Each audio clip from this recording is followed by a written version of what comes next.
What's going on? How's everybody doing out there? This is CEO Folk, the founder of TASDN, coming to you today live from TASDN headquarters. And I'm coming to you today to make some comments on the recent news about LeBron James celebrating his son's success at his basketball game. Now, this message has been a long time coming, but I thought this was a great opportunity because of the absurdity of the criticism. Now, we all know that the African-American community has an disproportionate influence in the United States of America. I mean, when we look at all of the areas of activity that we dominate and that we're famous in, whether it be sports, entertainment, news, music, then our influence we can see is everywhere in American culture and dominant in American culture. And because of that, we're under constant, unreasonable, racist criticism from the white public. If you look at football, if you look at basketball, every year, white Americans and the sports media, i.e. ESPN, Fox News, Fox Sports, CNN, any sports media you can point to, they have to find a black boogeyman that they beat up on, whether it's Odell Beckham, LeBron James, Meta World Peace, Michael Vick. If you look at the evidence and you look at the history, every year, the sports media and white fans need to find a black boogeyman in entertainment, in sports or media. It never fails, okay? And you'll see this year, they'll have their black boogeyman where the white media and these racist white sports fans will pick some ridiculous issue to harp on over and over again to justify their bigotry and their racism against young black men who are making millions of dollars.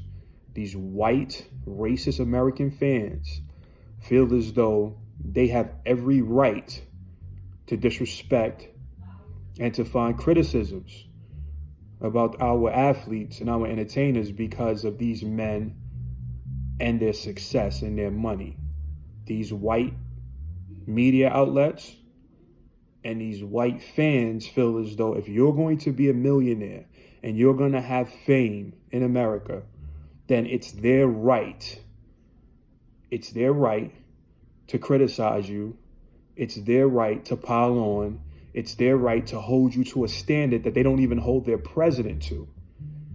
If you look at the criticism, it always goes back to class, how black athletes or black entertainers have no class, or how they should be grateful for where they're at.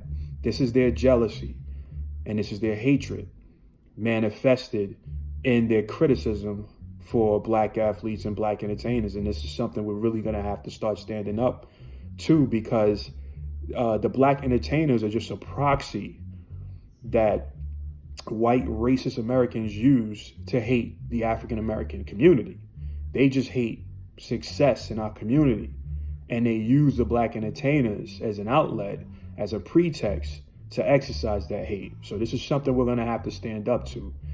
Also, what we're going to not have to start doing is we're going to have to become specific.